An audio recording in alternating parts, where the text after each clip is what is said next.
sky on your mind.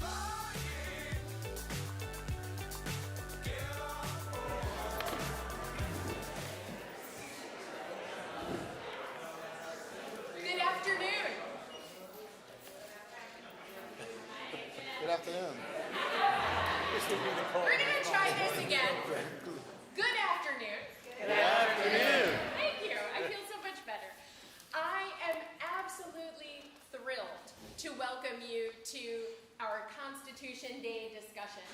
My name is Melanie Jacobs, and I have the true privilege of serving as the Dean of the Brandeis School of Law. So thank you to those of you who are joining us in person, as well as those of you who are joining us through the power of technology and live stream. This is a very special event which is part of a series of academic and social events meant to highlight the University of Louisville's 225th birthday. Very impressive. And as Kentucky's premier metropolitan university, we're also highlighting the many contributions of our university to our community and the world. I would like to extend a special welcome to President Kim Schatzel, who is here this afternoon. 2023 is a special year, not only because it is our university's 225th anniversary, but because on Friday, September 29th, UofL will celebrate its illustrious history and formally introduce Dr. Kim Schatzel as our president at inauguration activities on the Oval in front of Grawemeyer Hall. More on that in a moment. I'd also like to welcome and thank our many UofL academic leaders. I see so many of you in the room, and my fear is that if I start calling some out, others are going to be hurt. So know that I see you, I acknowledge you, to the academic leaders, to the community leaders who are here. Thank you for taking the time and joining us. Thank you to the many Brandeis School of Law faculty, both who are participating, and I'll introduce our panelists in a moment, as well as to the faculty who are here. But what really makes me so excited this day is to see many of our students in the room. So thank you, students, for being here. This is fabulous.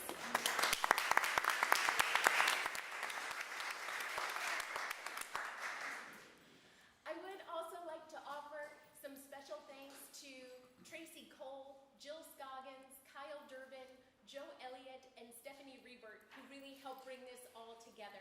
They organized the discussion and the reception, so thank you to all of them.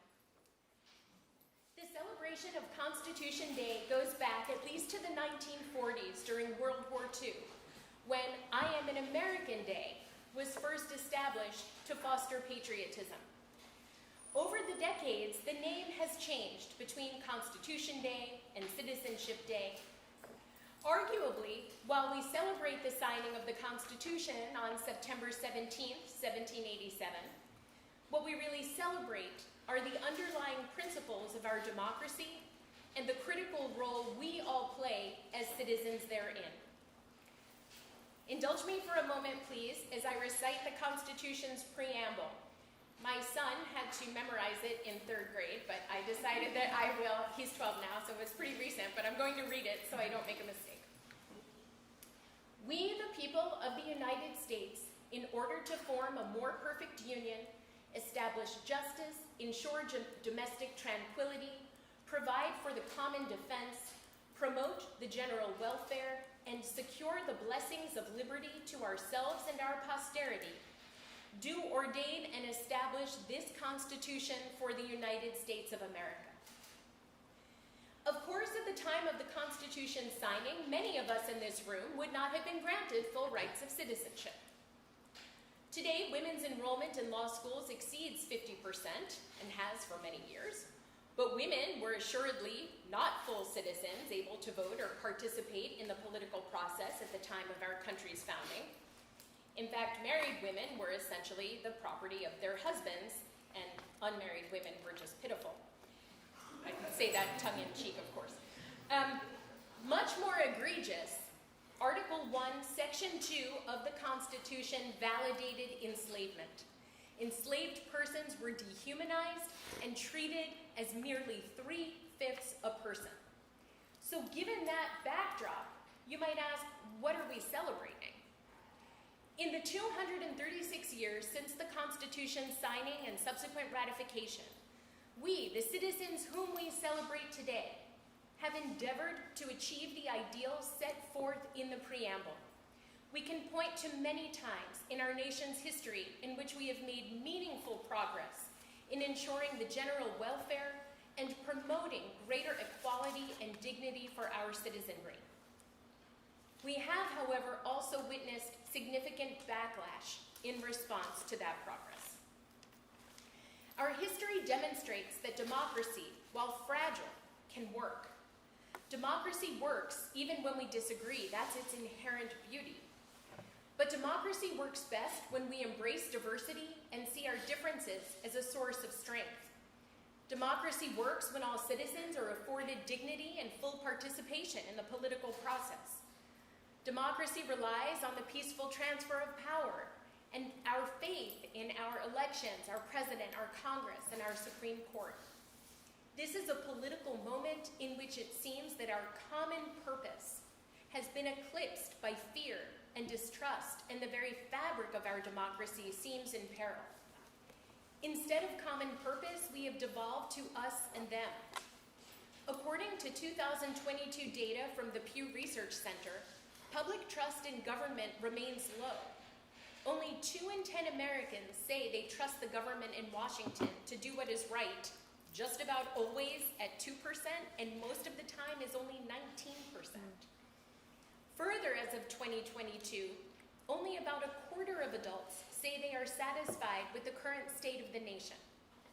I feel like that's all very depressing. So, you know me, I'm a silver linings person. I'm not leaving it there.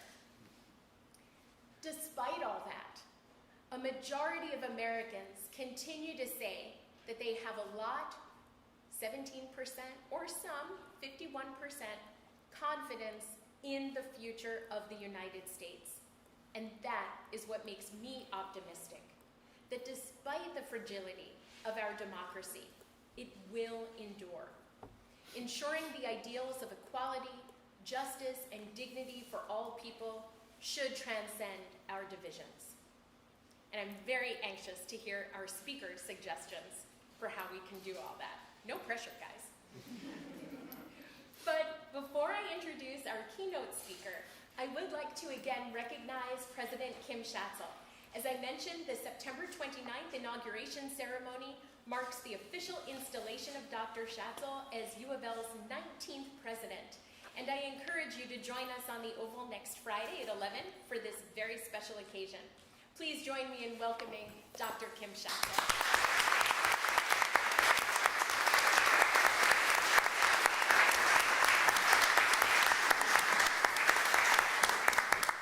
Good afternoon, everyone. Good afternoon. Thank you, Dean Jacobs, for introducing me and for inviting me and having this event actually be a signature event as we celebrate the university. I'm taking the opportunity with the inauguration to celebrate this incredible institution and its legacy as well as its future. So I want to just say I'm very, very grateful. I also want to say that I've met Fred Lawrence before.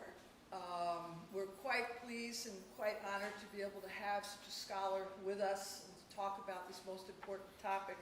But I can tell you that when I was at Towson University, we invited him to come to the campus to give a lecture. And the lecture's title was Free Speech on Campus. It's complicated and it should be. And it was part of a series of free speech events that we had in the fall semester. And I don't know, Fred, whether you remember this, but the date that you came was September 27th, 2018. So 5 years ago. And here we are again talking about these issues. I think it's important that we continue that. I don't want to take any time because I want to be able to turn it over because I'm excited to be able to hear the conversation. But it is such an important conversation. Some of the points that the Dean brought up is the fact that although the Constitution is a cornerstone of our democracy, it's imperfect. And it's going to be modified by the people and by the practitioners that are actually sitting in this room that will leave someday to be able to provide that orderly transition and conversation. So I'm pleased to be here today. Fred, it's good to see you after 5 years, I have to tell you that. And I look forward to it more. Thank you, everybody.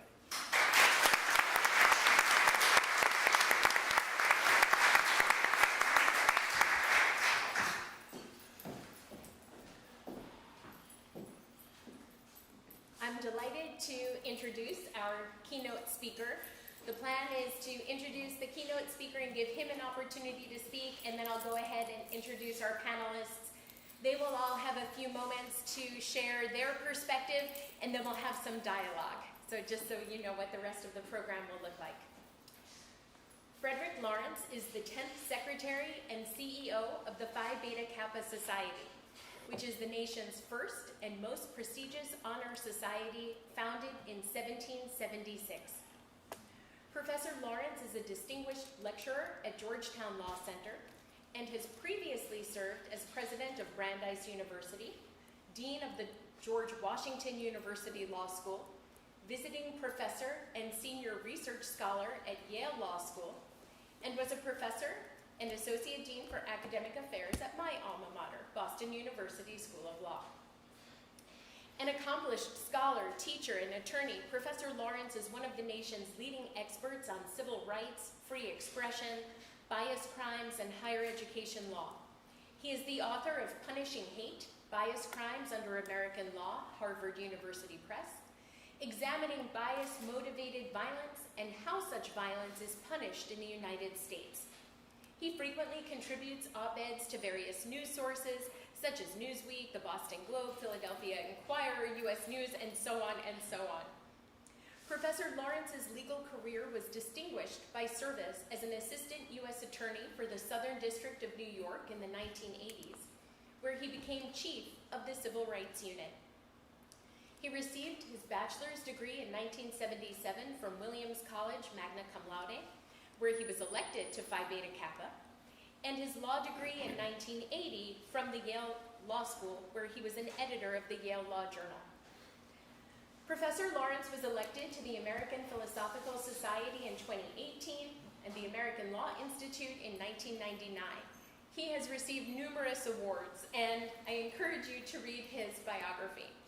But what matters and means so much to me is that Fred Lawrence was my civil procedure professor from the fall of 1991 through the spring of 1992, and obviously we were just toddlers then. And I hope that just as the various awards he has received mean something, that he understands the very remarkable positive impression he made on me, such that when I was looking for someone to speak for Constitution Day, I wanted to invite my professor.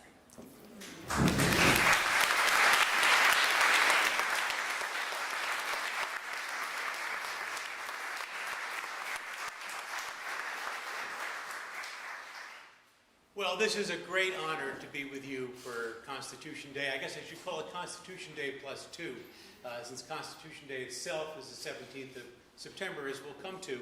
I hope you'll indulge me if I begin with 3 points of personal privilege. First, Kim, congratulations, and it is wonderful to see you again, and I vividly recall that conversation at Towson. Who would have guessed that 5 years and a pandemic later, which always makes time seem longer, doesn't it? I was thinking, how long has it been? I just knew it was on the other side of the divide. But it's wonderful to be together here and to know that this great university is in your capable hands. So congratulations and good luck. As you heard from the dean, Melanie, whom I have known longer than any of you in this room, and remember her well as a first-year student. In the fall of 1991 in civil procedure. She was a terrific student then. I know she's a terrific dean now. And how wonderful to be in your home, to be in this building of which you are now dean. And finally, as a point of personal privilege, you have to understand that when you've served as president of Brandeis University, I've been dealing with brand confusion with you all for years. There are, in fact, 2 great academic institutions in this country that bear the name of the great Louis Emmons Brandeis This is one. I was privileged to be the 8th president of the other. Louis Brandeis, who taught us if we are to be led by the light of reason, we must let our minds be bold. So with that as our goal, let's begin. September 17th, 1787, the date of the signing of the Constitution, takes its place with that other great founding moment in our pantheon of great dates, July 4th, 1776. I hope you'll permit me to add a third date to that list, and that is December 5th, 1776, which was the founding date of the Phi Beta Kappa Society at the Apollo Tavern, the Apollo Room of the Raleigh Tavern in Williamsburg, Virginia, which means it was America's oldest secret society that was founded in a bar.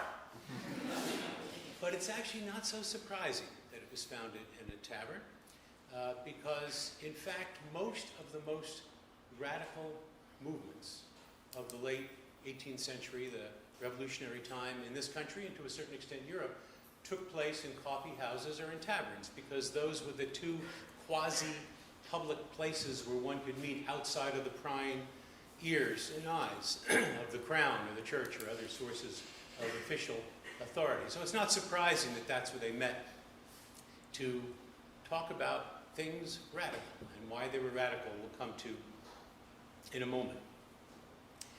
As the dean alluded to, the dreams of July 4th, September 17th, December 5th are hardly yet accomplished. They are incomplete at best. They are stories of people who were included. They are stories of people who were excluded. And so when we meet to celebrate these events, we gather in celebration of and commitment to a dream yet not complete, and a mission that still lies for us to fulfill.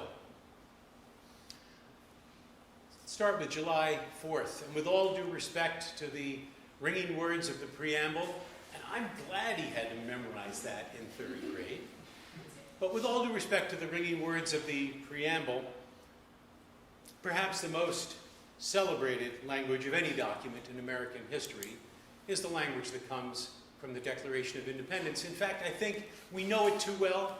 It's like the color of water. It's too close to us that we sometimes forget what the words mean. We hold these truths to be self-evident, that all people are created equal. They are endowed by their Creator with certain inalienable rights, that among these are life, liberty, and the pursuit of happiness.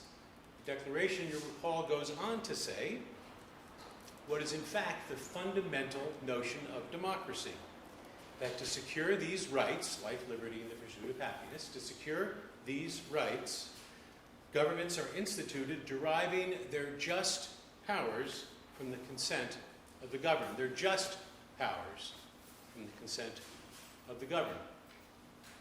11 years later, when the delegates met in Philadelphia to, well, officially to revise the Articles of Confederation, speaking of radical acts, they had a different idea. They drafted a brand new document known to us as the Constitution, old today, fresh, ink still wet then. It's not unfair to say what they thought they were doing was trying to operationalize those promises in the Declaration. Indeed, how else to understand that puzzling language about a more perfect union? How do you modify perfect? If something is perfect, well, then it's perfect. How does it become more perfect? It only becomes more perfect, I would submit, if it is seen as a project forward into time, and that it will change and it will evolve, that it's not meant to be static in that sense of perfection. But allow me to return now back to 1776 for a moment. In the cold winter night of December 5th, 1776 in Williamsburg, Virginia, we actually know a surprising amount about what happened that night. They took very good records of what took place at the Raleigh Tavern. And among other things, they adopted a name which was not Phi Beta Kappa. The name was Societas Philosophia, or Philosophic Society, that's Latin. And they adopted a motto in Greek, Philosophia Bio Kubernetes, from which we take the name today, Phi Beta Kappa. We usually translate Philosophia Bio Kubernetes as love of learning is the guide of life, but in fact, Kubernetes, from which we get the English word governor, has in classical Greek, a marine connotation. So a slightly better translation would be love of learning is the pilot of life, or the helmsperson of life. It's a subtle but a significant difference. You see, the guide takes you along a path that already exists, but the pilot steers you out into the water where there is no path.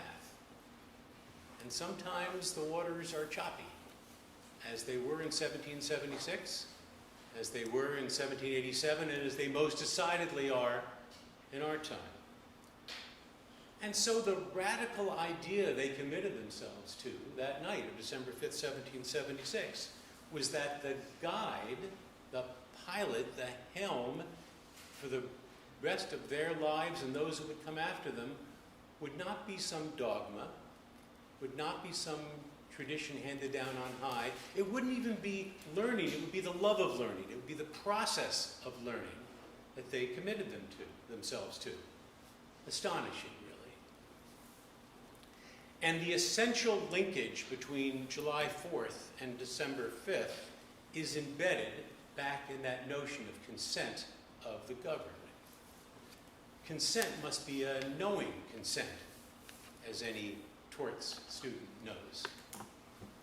Just trying to see if I can get some reaction from this students. It's probably bad memory, so I'm sorry I brought that back up. Not just knowing consent, informed consent. Otherwise, there's no consent at all, is it? So for the governed to give a consent, a meaningful consent, a knowing consent, an informed consent, requires the values that were embedded in December 5th, 1776, of a lifelong pursuit of learning. It doesn't just require a knowing consent, it requires an ongoing consent. I mean, after all, if there were a single act of consent, that would be consistent with consent to the rule of an enlightened despot, which in the 18th century there was no lack of. Austria, Russia, France all had autocratic regimes that could claim to be enlightened to some extent or another. One could be deemed to have consented to that, and to give a one-off consent in perpetuity. That's obviously not what the Declaration was talking about. So it's a meaningful consent, it's a knowing consent, and it's an ongoing consent. How do we demonstrate that ongoing consent? Well, voting. Voting is clearly one important piece, but not only voting. I would say we demonstrate ongoing consent by engagement in public life and engagement in advocacy. There is an especially Brandeisian ring to this. This was actually the essence of Brandeis's First Amendment jurisprudence. He saw the value of free expression as fundamental to the very way in which we participate in society. Recall the words from his dissenting opinion in Gilbert against Minnesota, when he wrote, "The right of a citizen to take part for his own or the country's benefit in the making of federal laws and in the conduct of the government necessarily includes the right to speak or write about them, to endeavor to make his own opinion concerning laws existing or contemplated prevail, and to this end to teach the truth as he sees it." We'll return in a bit to this notion of public engagement and the relevance both to Brandeis and to the whole enterprise of that more perfect union. Education is essential for multiple aspects of a functioning democracy. Let me highlight two. First, the ability to make reasoned decisions about public-facing issues. How do we make appropriate reasoned decisions to be part of that meaningful consent? Well, let's start with the obvious. Arguments have to be based on facts, not illusions. It has to be based on rational arguments using facts. Clearly, we can draw different conclusions from rational argument.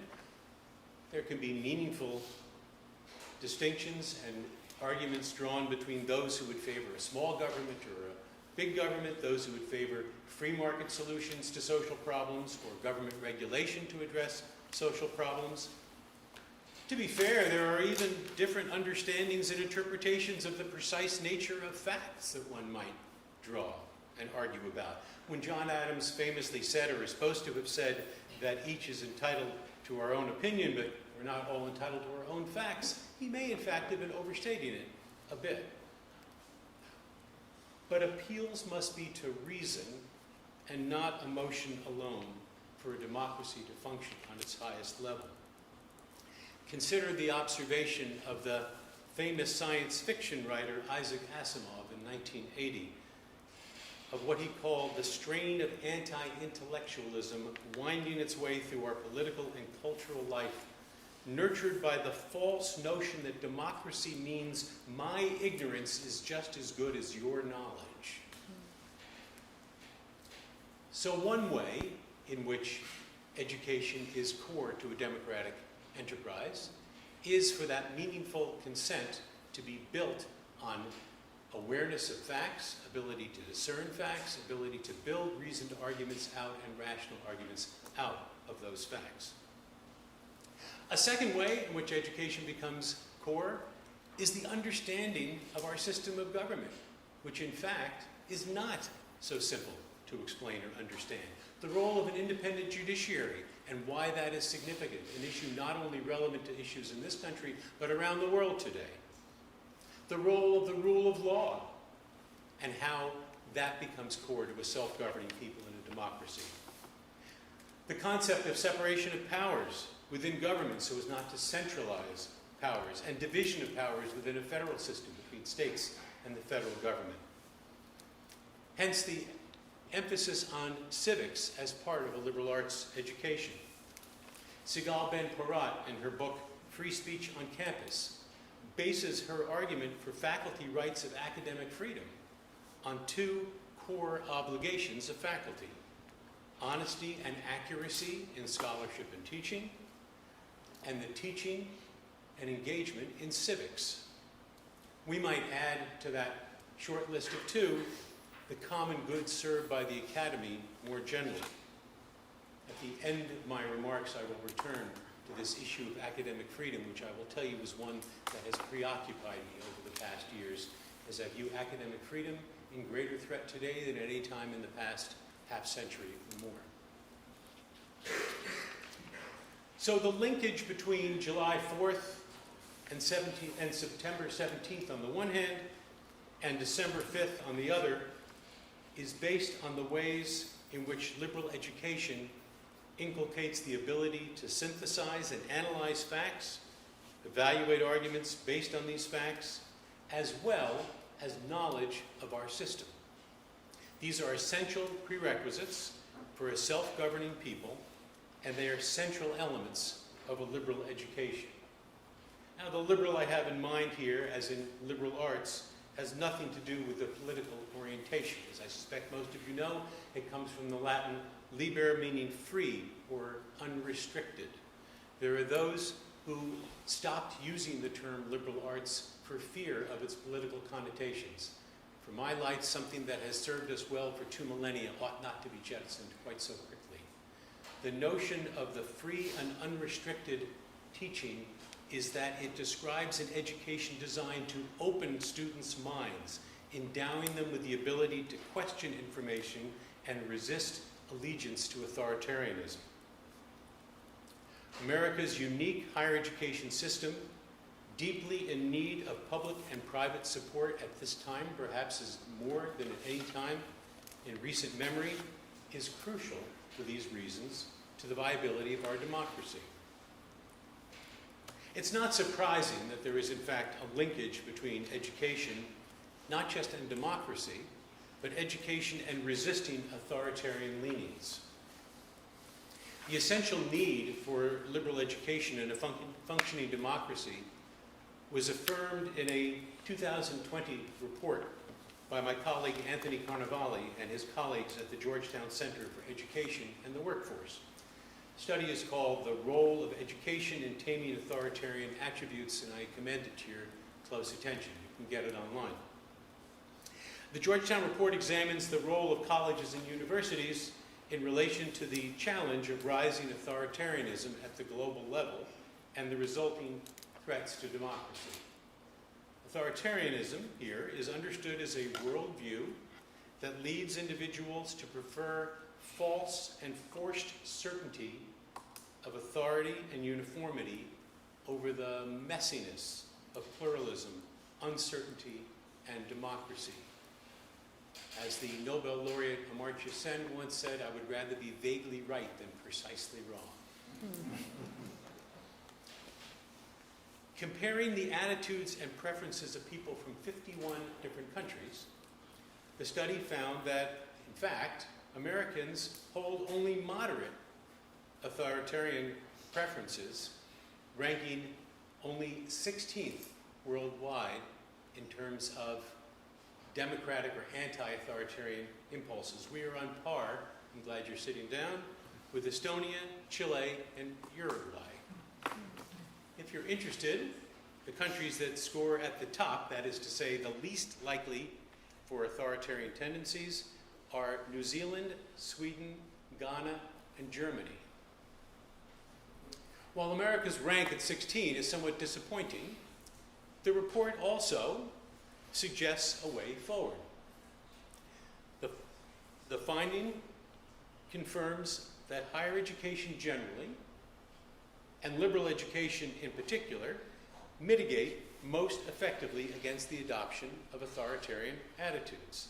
The study found that liberal arts students are less inclined to adopt attitudes of political intolerance, signified by the inclination towards the repression of free speech, xenophobia, nativism, racism, ethnocentrism, and religious sectarianism. The researchers suggest that this is likely a consequence of the emphasis on vocational preparation within many European models of education adopted in Europe and other continents, as opposed to the American inclusion of and exposure to the general education of the liberal arts, even for students in applied subjects. This distinctly American tradition of liberal education is not only appropriate for democracy, it is essential to fostering the sustained engagement of free individuals committed to our shared values of justice, liberty, human dignity, and the equality of persons. These fundamental democratic ends are fortified by liberal education's emphasis on evidence-based reasoning, encouraging dialogue across difference, cultivating rational debate, and engendering the habits of heart and mind that both equips students and disposes them to civic engagement and the creation of a more just and inclusive society. The authors of the study point to the ways in which authoritarianism tends to flourish when social norms and personal security are threatened. At this moment in our history, where there are historic inequalities of wealth and income, where there is a continuing set of effects and impacts from the devastating COVID-19 pandemic, divisions over issues of racial and social justice, including, and perhaps especially, the rights of immigrants. These have all fueled feelings of vulnerability among many Americans, who are then more likely to seek the protection of authoritarian leaders and political systems. But a liberal arts education can serve as a bulwark against this sense of vulnerability. According to the study, liberal education reduces individual sensitivities to potential triggers by providing psychological protection in the form of self-esteem, personal security, and autonomy. The capacity to deal with complexity and diversity and not to be threatened by difference of opinion is significant, given that perceptions of threat to physical safety, threat to economic security, threat to group identity, threat to social norms, these are the threats that often activate authoritarian tendencies and stretch the very fiber of a democracy.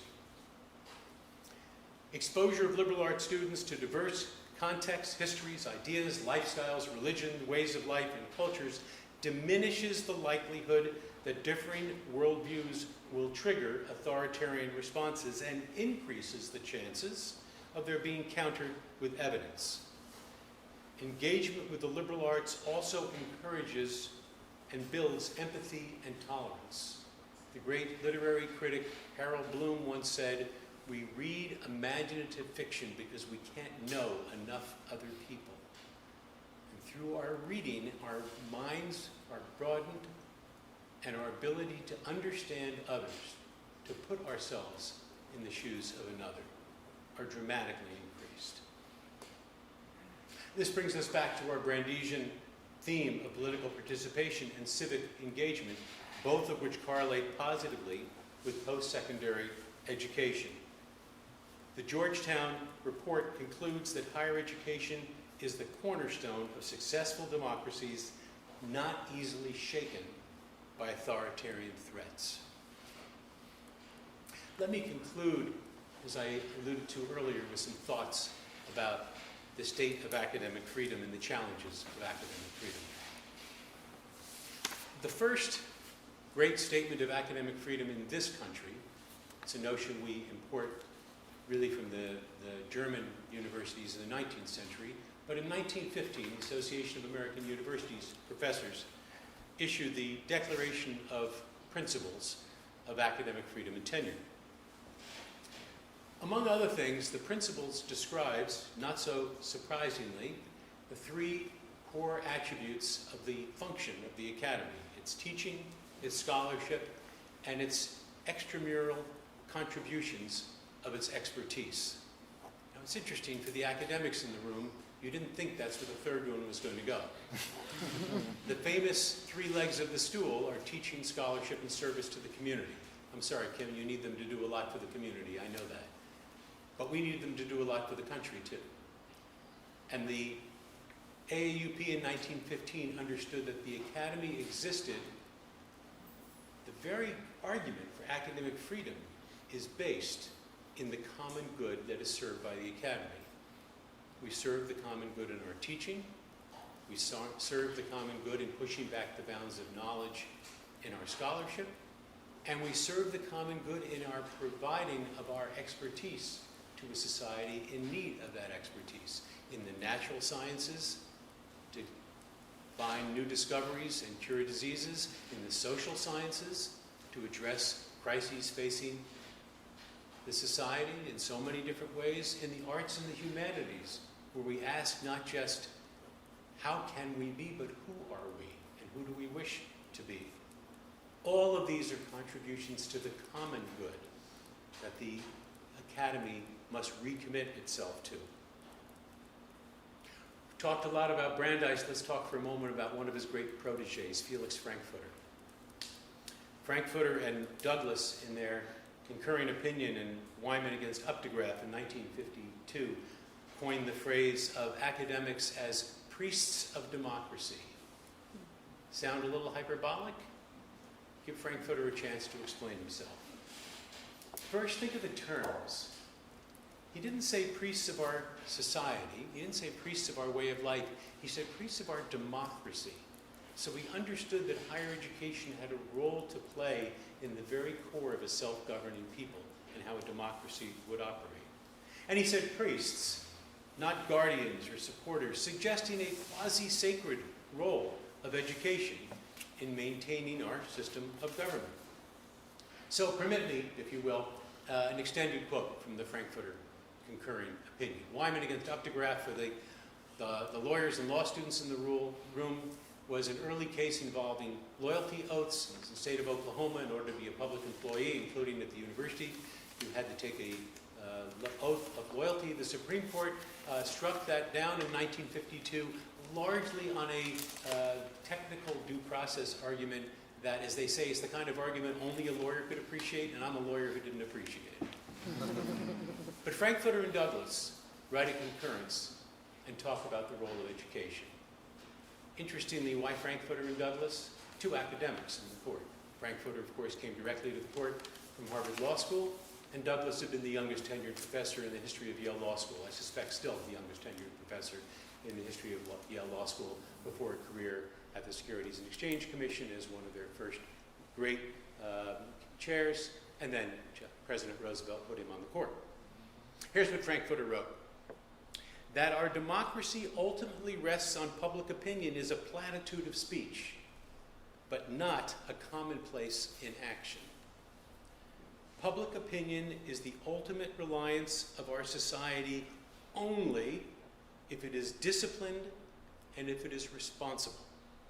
It can be disciplined and responsible only if habits of open-mindedness and critical inquiry are acquired in the formative years of our citizens. The process of education has naturally enough been the basis of hope for the perdurance of our democracy on the part of all of our great leaders, from Thomas Jefferson onward. To regard teachers, here comes the quote, to regard teachers in our entire educational system, from primary grades right up to the university, as the priests of democracy, is therefore not, Frankfurter says, to indulge in hyperbole. It is the special task of teachers to foster those habits of open-mindedness and critical inquiry which alone make for responsible citizens who in turn make possible an enlightened and effective public opinion. The linkage between liberal arts education and democracy is inextricable and unmistakable. A renewed and strengthened national commitment to accessible and inclusive education will not only permit members of our society to live more meaningful lives and more productive lives, but it will allow our nation to resist authoritarian impulses and embrace the openness of mind and spirit that are as essential today for a self-governing people in a democratic society as they were on July 4th and December 5th, 1776, and 236 years and 2 days ago when the framers signed the Constitution. Interestingly, and significantly, I think, the Declaration was signed by individuals in their own name. Remember that flowing language at the end? We mutually pledge to each other our lives, our fortune, and our sacred honor. But the Constitution was signed not on their own behalf. It is merely signed. Indeed, the ultimate authority of their signing, and the ultimate authority to which we must continue to appeal, and which our nation is duty-bound to educate, is we, the people. Thank you.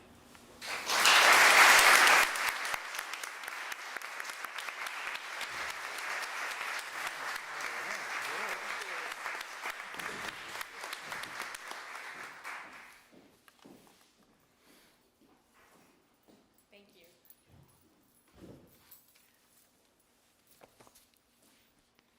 So, as I mentioned, we have several panelists.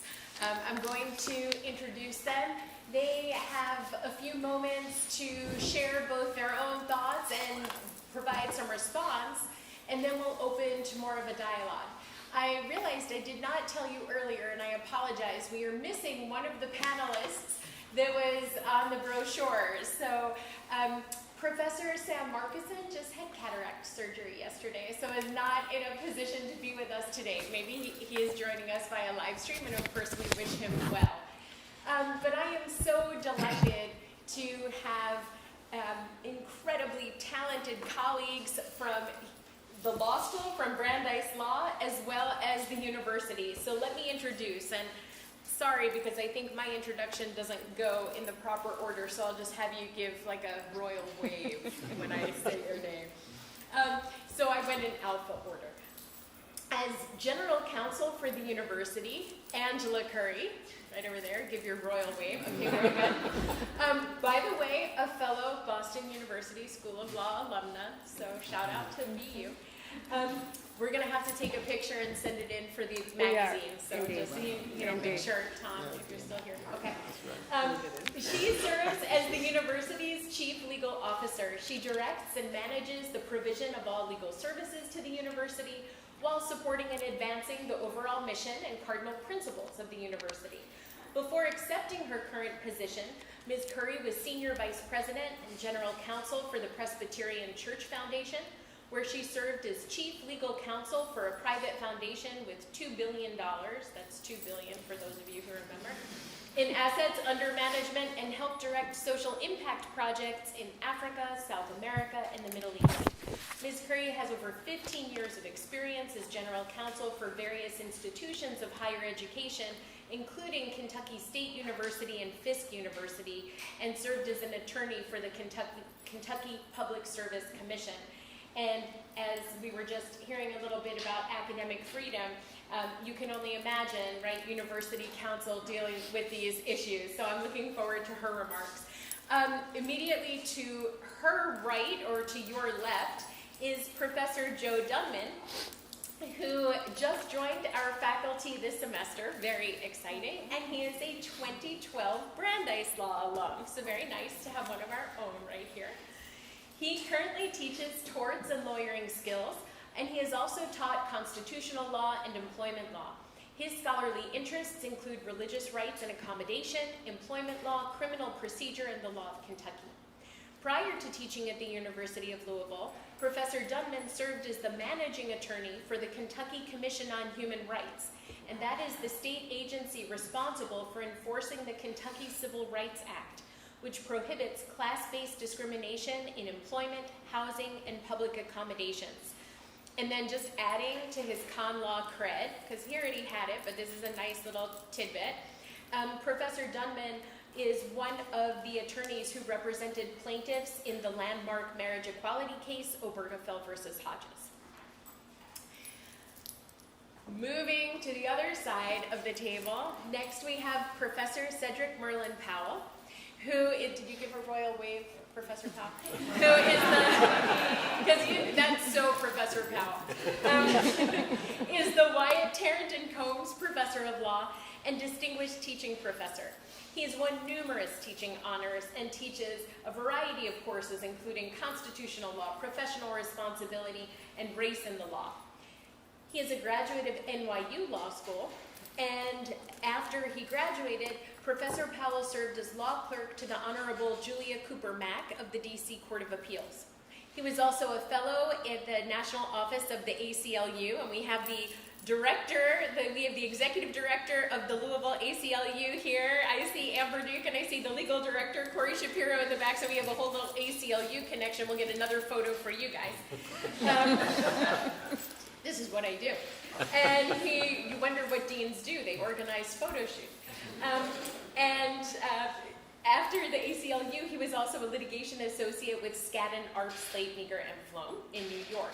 He is a prolific author. I cannot run you through all of the articles, but I do want to tell you, in fact, just today, he and I received notification of the award we've nominated him because of the great work he is doing. His most recent book, Post-Racial Constitutionalism and the Roberts Court, Rhetorical Neutrality and the Perpetuation of Inequality, which is Cambridge University Press, and that has been so fabulous and successful that he is already under contract with Cambridge for another book, Post-Racial Federalism, Race, Liberty, and the Democratization of Oppression.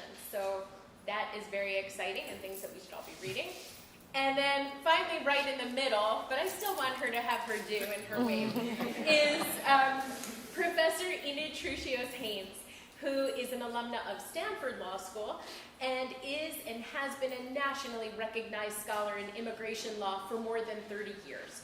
Professor Trucios-Haynes' research and scholarship focuses on immigration law, constitutional law, and race in the law with an emphasis on issues affecting Latinos. From 2014 until 22-23, Professor Trucios-Haynes was the director of the Muhammad Ali Institute for Peace and Justice, which is a diversity unit within the Office of the Senior Associate Vice President for Diversity and Equity.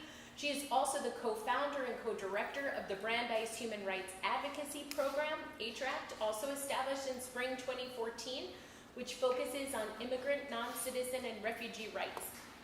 She has received numerous teaching awards, so same thing, I would read another page to go through all of her teaching awards, as well as awards recognizing her absolutely outstanding service both to the university and the greater Louisville community. I joked earlier that I must have been 10 when I started law school, and you must have been a teenager, Fred, when you were teaching me. Well, similarly, Professors Powell and Trucios-Haynes started very young in their career because they have celebrated 30 years. 30 years of teaching here at Brandeis Law, which is absolutely amazing.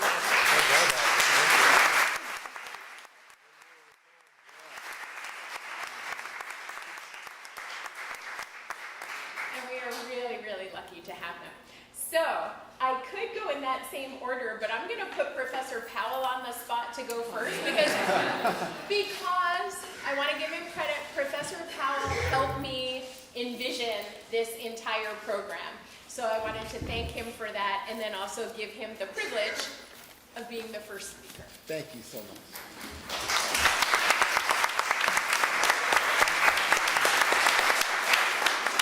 Good afternoon, and thank you so much. I have 5 to 7 minutes, so I'm going to jump into it, but I want to thank Dean Jacobs. I want to congratulate our new president, Kim Schatzel, and all of the excellent work that we'll be doing in the years coming ahead.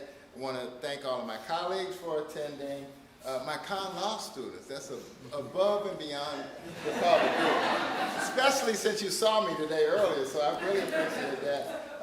My dear friend and colleague, Ina Trucios, says I can't believe it's been 30 years, and our new colleague, Joe Dunman, who's done excellent work, and look forward to the years ahead with him.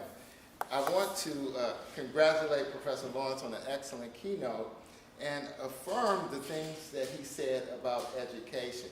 I could go on and on. I'm a proud graduate of Oberlin College, but that is central to what we're talking about in terms of education. It's the first college to admit women and people of color, and it is the site of the Underground Railroad, and our motto is learning and labor, but one of the things that we talk about is, can one person make a difference? And that is definitely connected to the Brandeisian legacy of the lawyer as public citizen.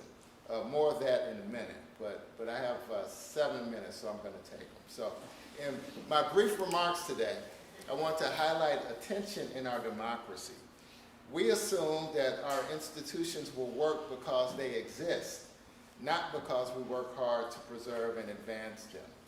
We need to examine that, especially on Constitution Day. One of the first cases that we cover in constitutional law is Marbury versus Madison. So across the country, everyone knows about Marbury versus Madison. It is the province and duty of the Judicial Department to say what the law is. I forgot emphatically the province and duty of the Judicial Department to say what the law is. Now that's an interpretive model. We interpret the Constitution, but the U.S. Supreme Court also legitimizes conduct. And that is an essential component of what we're struggling about in this democracy. Professor Lawrence talked about a more perfect union, ongoing and informed consent of the governed, values, voting, engagement, advocacy, and education as an essential component to making reasonable decisions in a fully functioning democracy. I want to build upon that and ask this question: what is a fully functioning democracy? And suggest that we don't know. And so we are now in what we call a post-racial democracy, and this is our third attempt at trying to create a multi-racial democracy that is inclusive of all. It is the third Reconstruction. And we can go on and on about that as well, but I commend Joseph Pinnell's book to you called The Third Reconstruction. He breaks everything down and makes really meaningful connections between the first Reconstruction and what we're doing now. We're really doing the same thing over and over again, because once we have an era of progress, there is always retrogression and retrenchment. Critical race theorists talk about that all the time, particularly Derek Bell. So I want to do two things in my brief remarks. I want to talk about, one, democratic impediments, and those democratic impediments come out of post-racial democracy. I'll talk about that a little bit. And then I want to try and translate democratic values into structural reforms. In other words, law schools with lawyers as public citizens, law schools as laboratories of democracy, re-envisioning what a fully functioning democracy actually means. So I've identified 3 democratic impediments.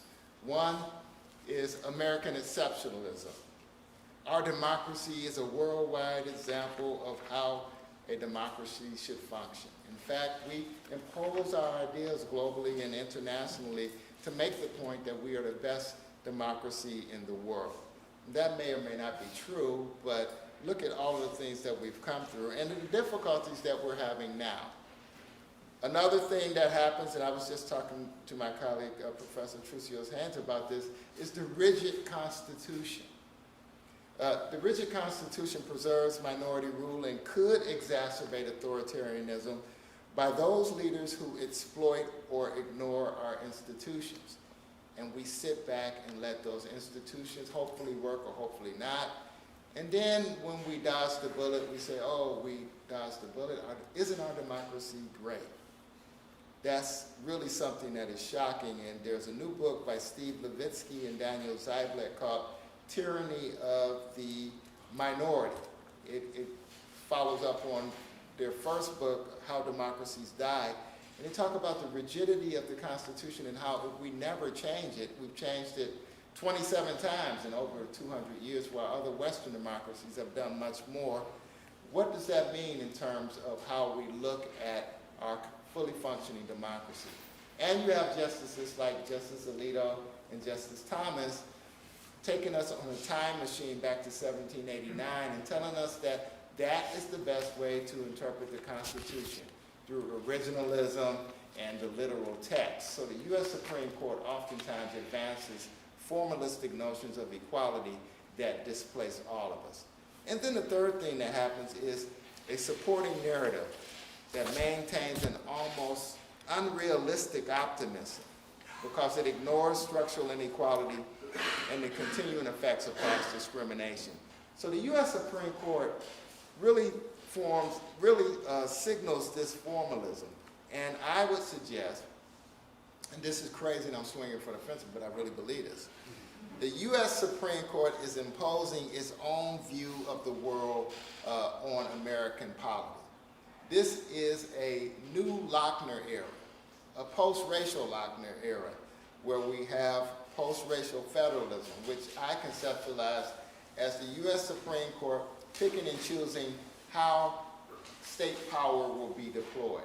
If we're talking about voting rights, give the states all the power. We have Shelby County. And it's no accident that people are making arguments about independent state legislature doctrines after you get a signal from the U.S. Supreme Court in Shelby telling us that the Voting Rights Act has been gutted. So expansion of state power when we look at voting rights, expansion of state power when we look at personal autonomy, but that blew up in the court's face because now people are saying, yes, let's organize, but we don't want to overturn abortion. So you have unintended consequences like in Kansas, in Ohio, Wisconsin, where you have the electorate actually coming up and saying, we want to preserve this. So that's really interesting. The Second Amendment, cutting back on state regulatory power because of this perverse notion of libertarianism without looking at the disproportionate impact on communities of color. Then you have a religious orthodoxy where free exercise clause is now consistently trumping the establishment clause. And then the recent affirmative action decision overturning decades of precedent. So the U.S. Supreme Court is a societal messenger proclaiming that racism no longer exists, voting rights are important but determined by the states, religious orthodoxy determines who is included, guns rights must be protected, and personal autonomy should be determined by the state. What can we do about that? All of these are impediments to democracy. This notion that we are blessed to have this system and we just have to wait for things to happen. I would propose a more aggressive approach, translating democratic values into structural reforms. And so I have a couple of points here. Law schools with lawyers as public citizens. Law schools as laboratories of democracy. How would we go about doing that? One, re-envision the First Amendment. Hate speech must be reconceptualized as expressive conduct in light of racist violence. We've had Emmanuel Temple in South Carolina, the incident in Jacksonville, Florida, Buffalo, New York, countless others where this underlying expressive language has led to violence. And I know that we have free speech absolutism and marketplace of ideas, but I'm suggesting that the marketplace of ideas rarely works, particularly when we're talking about communities of color. These incidents are not isolated. So that's one.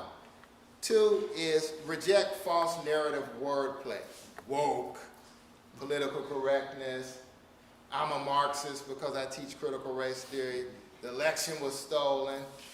There's no pushback because all we see is what is on TV, and we have lost one of the foundational components of our democracy, which was the local newspaper, which got out into the community, which was in the grassroots. I grew up in Cleveland, Ohio, and there was a daily. It was called the Cleveland Press.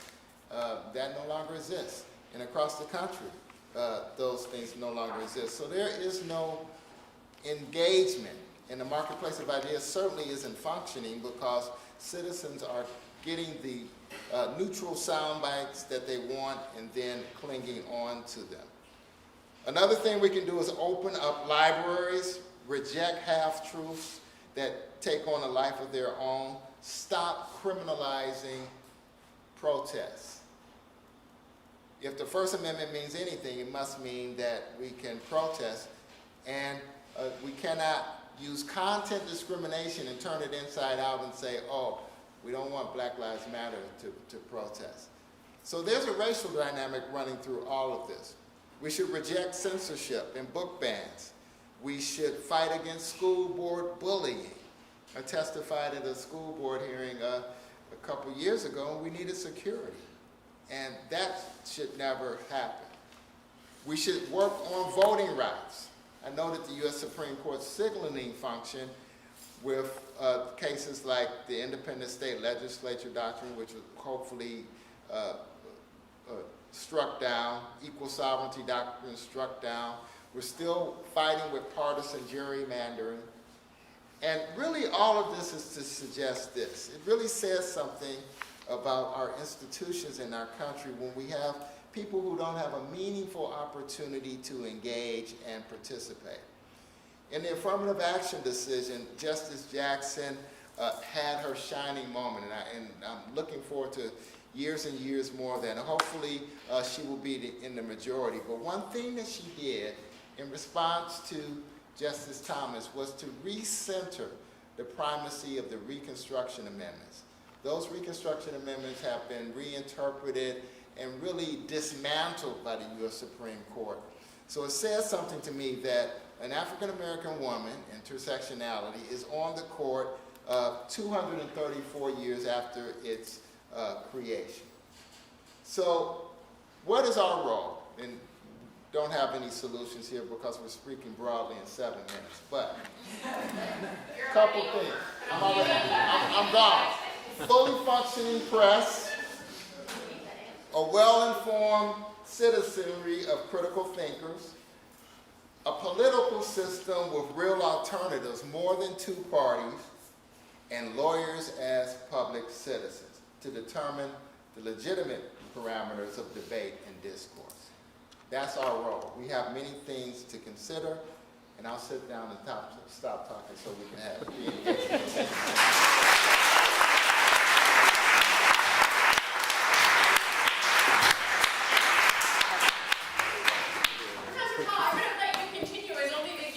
No, you just. No. Okay, we're good. That was fabulous. I like to hog up. I tried so hard to make sure that the panelists were prepared and knew what we were doing today, and then I realized I never gave them an order. So right now, what else? That is exactly how our panelists feel because they don't know who I'm calling on next. Maybe that's a good thing, right? That they feel the same way you do. But if it's okay, I think it would be really interesting, and you made the mistake of making eye contact.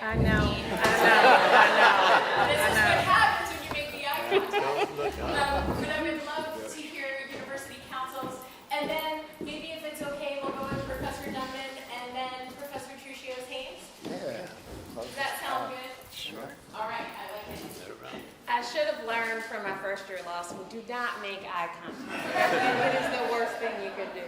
But I'm gonna try to be very brief. I think, so the question for today is what constitutes a well-functioning democracy? So when I thought about what to say here, I thought about, okay, so what are the essential elements of a democracy? So usually you want to see legal equality for the citizenry. You want to see the rule of law that's active. You want to see political engagement, political expression, political freedom. But then what are some of the hallmarks of democracy? Freedom of speech, which we'll talk a little bit about. Fair and consistent laws around citizenship. Due process. And when you think about, let's just take two of those things. Let's talk about free speech and due process. These are really messy concepts. And I think that one of the things that gets lost often is that when we see these issues that emerge, we are looking for the quick and the viscerally satisfying outcome. And the rule of law, quite frankly, doesn't lend itself to that, and that's frustrating. And I think recognizing, for example, that the freedom of speech means that you're going to be dealing with speech that you don't want to hear. And I think, the professor is right. You want to make sure that you're also constantly defining what that means. We don't want, free speech to be equated with hate speech. But at the same time, there has to be a recognition that anytime you're talking about the freedom of speech, it means you're having to listen to ideas and words that you really don't want to hear. Due process is another one. The hallmarks of due process are, notice, the right to be heard, the right to cross-examine your witnesses, the opportunity to appeal. So you can imagine in a university context, if something happens on campus and there is this push for an immediate response, well, if it involves a student or if it involves a faculty member, that means that you have to stop and say, well, let's make sure that we go through all of these steps for due process, which no one wants to hear, which is why everyone hates lawyers. So really, this is just my therapy session. I just want to say, love your local lawyer. They're trying very hard. But it is true. It means that you're having to engage in conversations that really no one wants to take the time to have. And all of that requires that you have people and that you have minds that are able to deal with complex issues, that are able to have the intellectual discipline to walk through a troubling development or a troubling subject and sort of walk through these cases to analyze it in a way that we can agree upon and understand. And I think we have to understand that it doesn't always lend itself to sound bites. And that's really difficult in this day and age. I mean, even in the Supreme Court ruling, which I have my own personal feelings about it, when I would talk to my mother, I talk to my mother every day after work, and everything that happens legally in the world, she comes to me like, what is this? What is this? So, she said, the Supreme Court says race doesn't exist anymore. And I'm the irritating one that says, well, actually, that's not exactly what it said. Now, this isn't going to be any more satisfying, but actually what Justice Roberts was saying is that Harvard failed to show that its use of race was narrowly tailored to compelling state interest. Nobody wants to hear that. But that's what the ruling is, and I think having the ability to stop and say, okay, let's talk about this, and let's disagree about it. Let's disagree about it, and let's see where we land. Wherever it takes us, that takes a lot of intellectual discipline and a lot of intellectual expansiveness, and I think that happens here in institutions like the University of Louisville and at the law school. So that's why education is important, and I'm done, and hopefully I'm under 7 minutes.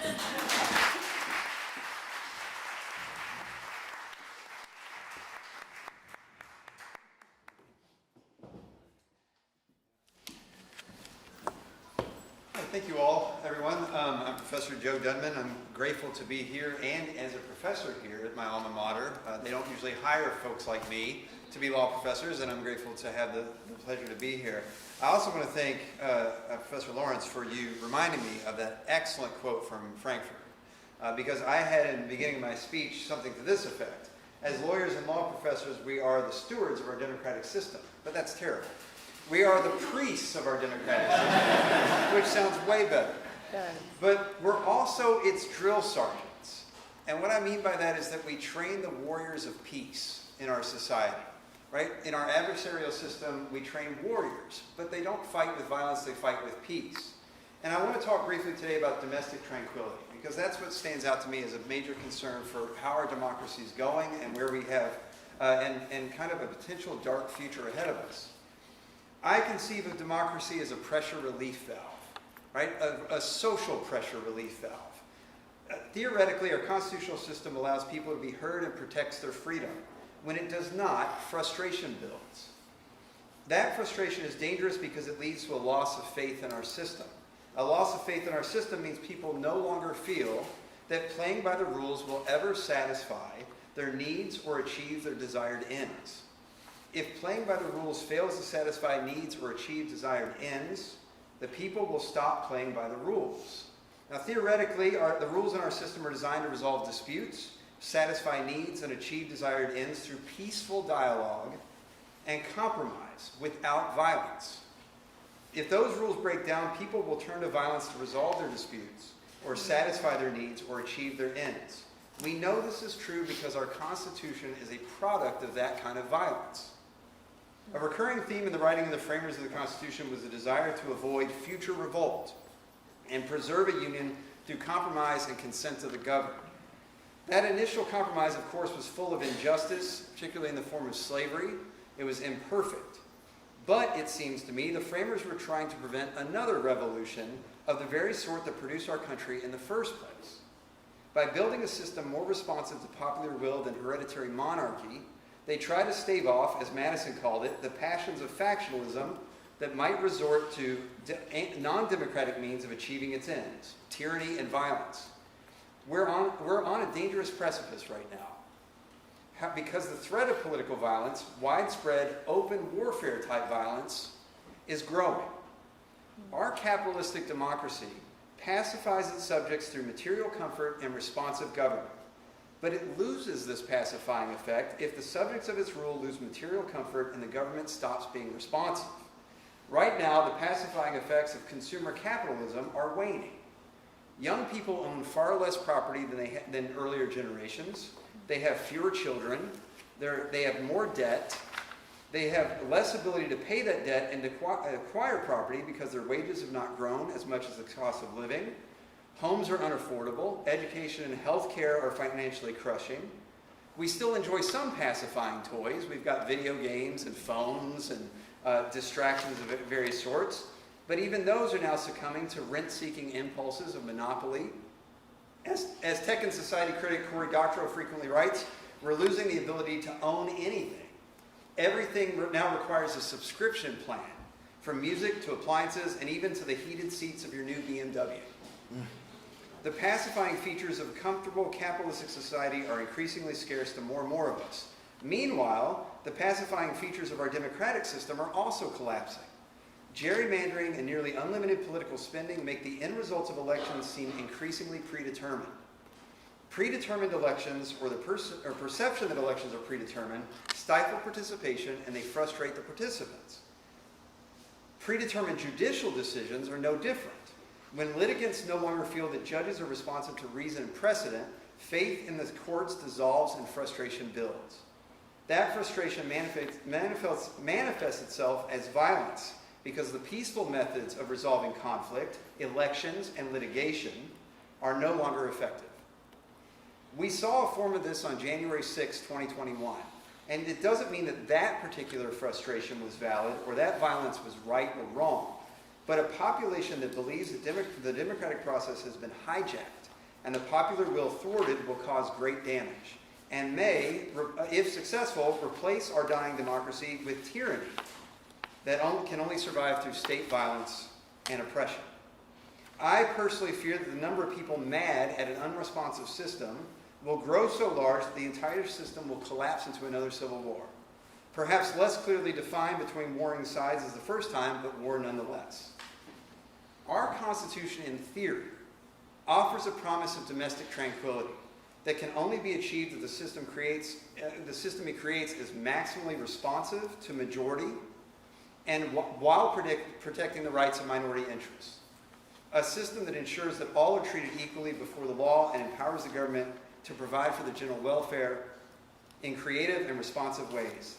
a system where disputes and grievances can be resolved peacefully. As lawyers and law professors, we can inspire others to imagine a world where such tranquility is possible.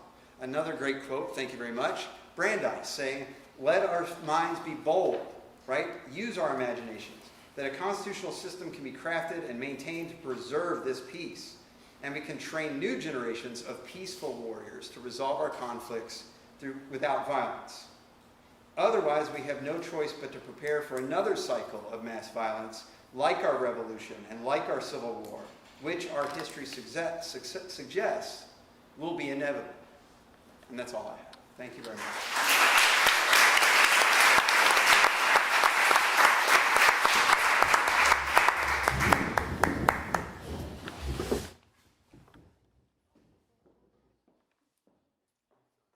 Good afternoon. First, I'd like to say thank you to President Schatzel, Dean Jacobs, to Professor Lawrence, and to all of my distinguished colleagues on this panel. I want to thank Professor Lawrence for reminding us about the role of the university, as he correctly emphasizes, as a place providing the opportunity to fully appreciate what justice means, what it means to respect human dignity, and equality for all. That the university has the capacity to help students develop the capacity to deal with complexity and diversity, to build empathy and tolerance, to develop the foundation for participating in voting and public engagement and engagement in advocacy. These are critical functions that the university provides, and it's important to remind ourselves of these important functions. Law schools also have the opportunity to help explain what the Constitution means, to fully delineate the Bill of Rights and other rights, the equality rights that we find in our Constitution through the Reconstruction Amendments. We inculcate values in our students. And by reinforcing those foundational values of equality, due process, and the rule of law, we help to educate our students who themselves go out and educate the public. But when we talk about the rule of law, we have to recognize and acknowledge that we are in a difficult time. We're at a difficult time because we confront questions about the legitimacy of the Supreme Court. We see abrupt shifts in doctrine that are unexplainable, truly. I teach constitutional law, and we keep revisiting and trying to talk about where these new cases fit in the doctrine, which they don't. We see rights retrenchment that we haven't seen since the individual rights revolution of the 1960s. These are huge sea changes in our understanding of the Constitution as interpreted by the current Supreme Court.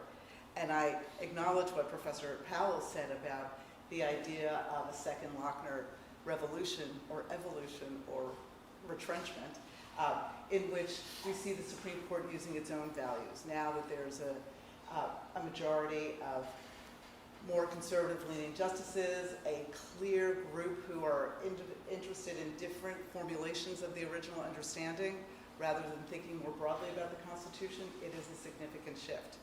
And when we think about the Constitution and interpreting the Constitution, I have to quote another key case that we talk about in constitutional law all the time. As Chief Justice Marshall said in McCulloch versus Merlin, in interpreting the powers of Congress in Article 1 of the Constitution, he said we have to remember it's a constitution we are expounding. It's designed to endure throughout the ages. It cannot be a rigid constitution, as Professor Powell so eloquently discussed. So what is the role of lawyers in upholding the Constitution? We take an oath, all of us. We law students here in the room, those of us who are already licensed in the bar, we take an oath to uphold the Constitution, as well as the laws of the state in which we are licensed. And that oath has meaning. It creates an obligation on the part of lawyers to think about the work we do. How do we contribute to public discourse? What can we do to advance advocacy, to further the understanding of the Constitution and the threats to our constitutional democracy that we see today? And so when we think about what is a fully functioning multiracial democracy, it must emphasize justice, respect for human dignity, and equality for all, of course. We must have rule of law and understand the importance of cabining the excesses of royal power that only serve the interests of a few. That means advancing the rights, the Bill of Rights, as well as the rights that are expressed in the Reconstruction Amendments. It requires constant vigilance. And to be a little bit more concrete, what does that constant vigilance look like? It has to ensure, we have to work together to ensure that we have free and fair elections in this country. We have to ensure the peaceful transfer of power. This is what the U.S. democracy is known for worldwide. We were a beacon to other nations that were struggling with democracy because we did this so effectively. And what happened in 2021 is something that is a true threat. We need people of good faith working in our electoral system. And we see how easy it is to sway the system, the risks that exist with state control over elections, and the opportunities for misdeeds in that process.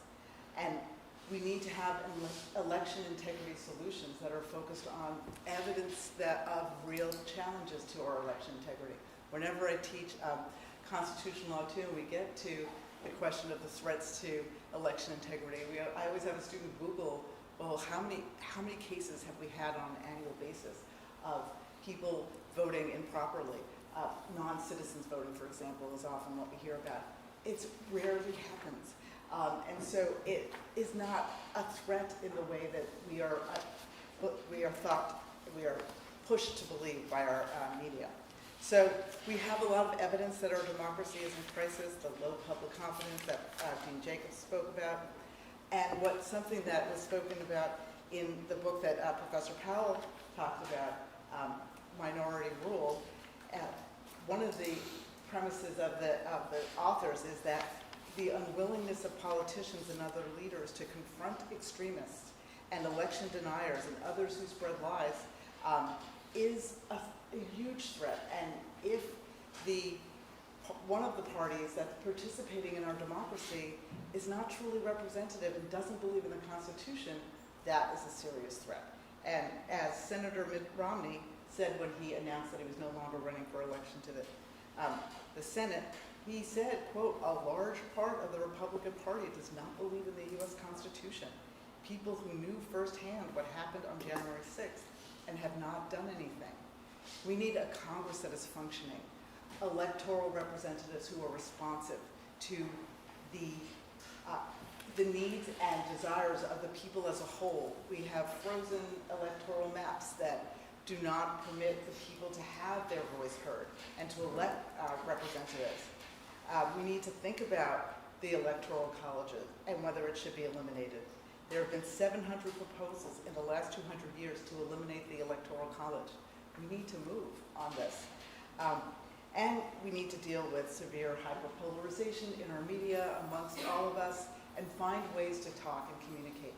This is a role for universities, certainly a place that law schools can occupy, and it is an opportunity that we need to take on and to ensure that we can help stem the crisis, the things that are threatening our democracy, the crisis in our democracy that we currently see.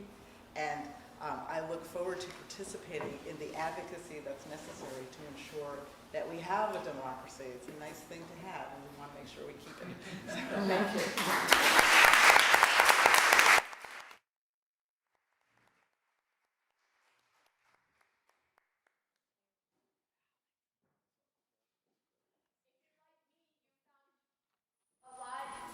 By which to be inspired and just a little bit to be depressed.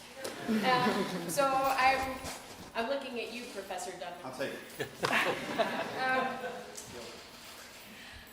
So I am grateful that when some of you registered, you submitted questions ahead of time. So I do have some questions that I wanted to share with the panel, and hopefully that will address yours. But before that, I'd really like to give the panelists, we heard some very common themes, and certainly more so than anything, the importance of education, the importance of learning how to talk with each other. Maybe that's just because it's been on my mind. But I'm curious from all of you, how, Professor Tertius-Haynes, you did give us some very concrete suggestions at the end, but I'm curious, how do we, as law schools, do more to ensure that we're not reifying the various echo chambers about which you talked, and how are we building greater consensus, common purpose, ways in which to uphold our democracy? What if I go down the line? I'm going to start with you, Professor Lawrence. I think we have to start talking to people we don't agree with. It's a lot more fun to preach to the choir because they give you an amen, but we don't achieve much that way. My experience is if people don't recognize how important what you're doing is, it's probably not that they're not smart enough to understand it, it's that maybe you haven't done a very good job explaining it. And I think that is something that I lay at the feet of the higher education system that I'm very much part of. I think we have not, as a system, done as good a job as we ought in explaining and demonstrating to the public generally the values of the academy. The reason I concluded by talking about academic freedom is that I think that is the very core of academic freedom. People think the argument for academic freedom is, we're academics, we say smart things, you should leave us alone so we can continue to say smart things. Surprisingly enough, that is not a very powerful argument to people. But if instead you say the purpose of the academy is to serve the common good, and we're actually going to do it in a variety of ways, and we need academic freedom to do that. Look, I'm not naive. I don't think that as soon as you say that everybody sings Kumbaya and everything is solved. But I think you begin to change the conversation in a certain way. Polarization is not just what the other fellow does. Polarization is something we also participate in. And the ability to engage with people who don't already agree with us, as hard as that might be, and I might disagree with my colleague on his view about hate speech, which I would like to remove from the protection of the First Amendment. I'm just not sure how I'm going to do that in a way that's also going to protect the other things in the First Amendment that I want to protect, including the Black Lives Matter demonstrators that you want to protect. When you were talking about the safety valve, I was hearing Thomas Emerson. It's one of the theories of the First Amendment that the theorist Thomas Emerson talks about, the safety valve theory of the First Amendment. But that's why he wants a broad, robust First Amendment. So, I'm a glass half full person too, as you remember from Civ Pro. So I haven't given up on this enterprise by a long shot. But I'll tell you the sort of image that keeps me going. One of my I probably shared this story at Towson, so Kim, try to sound pleasantly surprised as if you're hearing it for the first time. One of my great mentors, and I was very privileged to study with the great Charles Black, who was one of the major constitutional theorists and really one of the intellectual architects of the desegregation cases. He worked with Thurgood Marshall on the NAACP Legal Defense Fund team in Brown against Board of Education. Black was a major proponent of judicial activism with respect to racial issues, but also with respect to what would grow into privacy and abortion rights and a whole range of things that typified the Warren Court. His great intellectual adversary was Alexander Bickel. Bickel wrote a book called The Least Dangerous Branch, which I have to say holds up remarkably well for those of us who rejected it at the time. Bickel talked about the risks of courts doing too much, the need to emphasize the judicial branch. Bickel actually has a strong Brandeis connection as well. I mention all this because they debated each other endlessly, critically in the press, in law review articles, in debates. After Bickel died, Black wrote a wonderfully moving essay about him in the Yale Law Journal, in which he said, Bickel and I agreed on everything except for our opinions. And of course, he meant something very serious by that, didn't he? I fear we're living in a time where that sentence would be incoherent with most people. If I disagree with your opinions, then I can't even be in the same room with you. I can't even talk to you. That's the end of democracy, if that's the world in which we're living. So we have to be able to find a way to get back to saying to other people, I agree with you on everything except for our opinions. We're a long way from that. And I think a part of that is talking to others, not just within the academy, out in the academy. It's a lot harder. They don't share our preconceived notions. They don't have to sit in our rooms and listen to us for 55 minutes. They probably give you 30 seconds on the nightly news. It's time well spent. I like being on all sorts of networks, but my favorites is being on Fox, and I'll tell you why. because I'm talking to people I don't otherwise get to talk to. And I don't know if I influenced them all, but at least they had to listen. Strike that. At least they were there when the words were said. And that's a start. Professor Powell. Well, I'm not that optimistic, and I'll tell you why. I think the thing about the marketplace of ideas and engagement and talking to different people, that's fine, but on some level we always say that. And one of the reasons I think why we're here is that we thought that something magical would happen because we have these institutions, we have free speech, we try to engage people.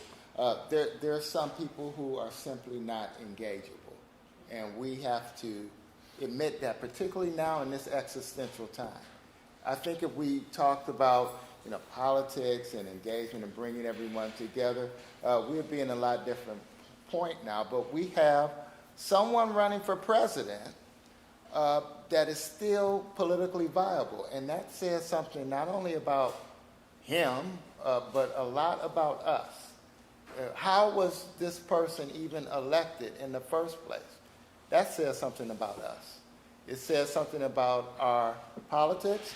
It says something about our commitment to engagement. And we are far past the point where we can just be nice and say, well, let's talk about it. I mean, if you look at what happened on January 6th, there's no other way to characterize that. And then, there'll be some people who say, well, he's going too far, he's being too political, let's not talk about these things. But they still exist, and the reason they still exist is because we don't actively engage and take that courageous step of saying, well, we are trying to build a multiracial majority. That means, unfortunately, some people who aren't engaged in that or who don't support that, they're going to have to be left behind. I mean, and that's a bad thing to say, but really, that's where we are. We really have to rethink how we engage. I mean, the marketplace of ideas, we change. If I go, I would go on Fox, but on some level I'm thinking for what? Because you have to assume that you would have a reasonable discussion, a reasonable engagement in this discussion. And I'll get one talk show host and he'll say, oh, you wrote that book and you are a Marxist because you cited Derrick Bell and you used to work for Derrick Bell and you're trying to destroy America. You hate America. And so we go down that road. And so I have to get through all of those layers before we even have a conversation. And then the 7 minutes are up and they go somewhere else. So there has to be a different way of engaging, a more radical way of engaging. The Supreme Court case is a perfect example of this. Get calls all the time to be on shows and talk about affirmative action, get calls for advice, and everybody is running. Everybody is running. And I debate with a colleague of mine back and forth, Laura McNeil, and she says, well, you have to be practical. You could be sued, you could lose millions of dollars, but my response to that is that there comes a time when you have to stand up against the bully.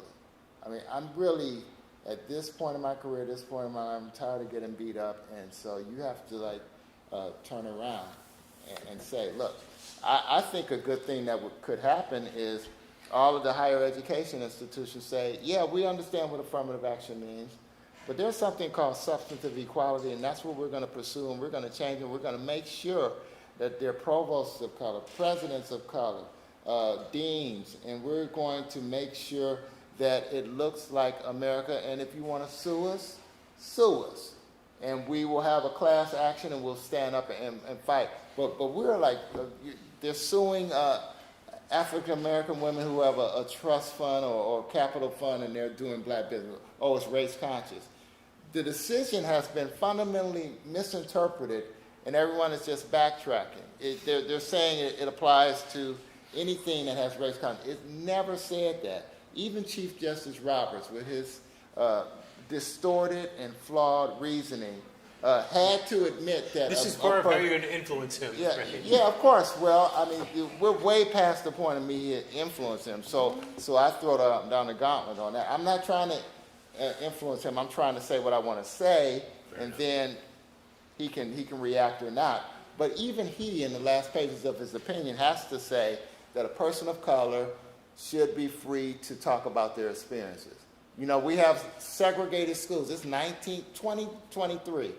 And Brown was in 1954, and we're right back where we started from. Everything is like turning around. We need to push the button and say, look, this is our third time around. We need to do something different, and we need to engage differently, because the same thing that we're doing isn't working. It's not. Okay. To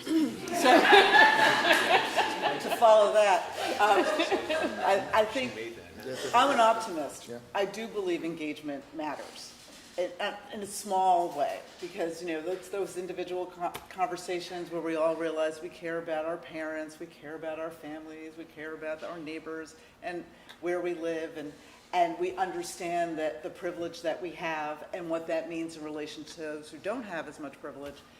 It's through those kinds of conversations that I hope that we can come to understand that we are more alike than we're unalike. And I think that's the point that Professor Lawrence is making. But there does come a time, and I have to say I agree with Professor Powell, where we have to tell the truth, and the truth about what the norms are in our society, what we expect of our elected representatives. How can it be that someone of the same party says many people in their own party don't believe in the Constitution? That's the oath that people take when they take on these leadership positions. And so it is a threat and a huge concern. I agree that a president was elected and is a viable candidate now, and it's something that we need to continue talking about, because there are pockets of this country who will not hear, are not interested in facts, reasoning based on the facts, and not listening to emotion-based kinds of calls for action. And so I'm not sure how we get there, but I think we have to tell the truth about what's going on, and we have to encourage dialogue. I would say we need to do both, not to split the difference. I think that's an optimistic way to move forward. But we have to take risks, and we need to be willing to take risks. And especially as law professors, as lawyers, as, you know, we are the leaders in many places in which we work, and we need to be willing to take risks, because we're at a crisis point, I would say. I could not see General Counsel Curry's face Oh, yeah. as Yeah, Professor Powell was saying, let us get sued. Yeah, no. But I'm not sure that she agrees with me. So, you know, and I think this is an important point about, you know, diversity, because I think when you hear the word diversity, you think about, you know, racial diversity or ethnic diversity, but I think diversity in role and diversity in what someone's purpose or work is. So, you know, my job as the attorney for the university is to do exactly the opposite of what Professor is speaking to, is to minimize risk for the university. That's my job, to minimize it, to contain it, to defend. That doesn't mean that I don't also care about the issues that come up constantly. One of the things I love about my job is that the Supreme Court can rule on Wednesday, and Thursday morning I'm meeting with deans and actual, you know, university administrators, university professors, trying to understand what exactly did Justice Roberts say, and what does that mean for the scholarship program that I'm running? What does that mean for the School of Public Health? How do we structure our admissions decisions? And that engagement with the words, it's just fascinating from a legal perspective, because you're actually living it out. And, you know, the university has a dual role. Not only, obviously, do we have to abide by the law, but we also have certain mission critical objectives that we have to achieve, and making sure that we have a population that reflects not only the racial or the ideological or the gender or the geographical diversity of our state, but we also have to make sure that we do it in a way that's compliant with the law. So how do we do that? And that is fascinating work.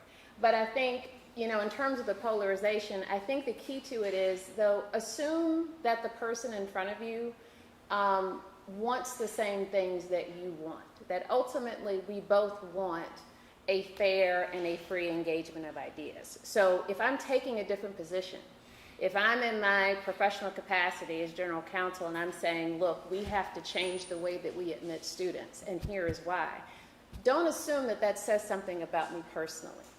Assume that I want the same things that you want, but I'm acting in my professional role, that I have an obligation to my client. And I would be remiss in that obligation if I said, you know what? Who cares if we get sued? He can say that. That's his role. I will tell you that my boss would not appreciate that.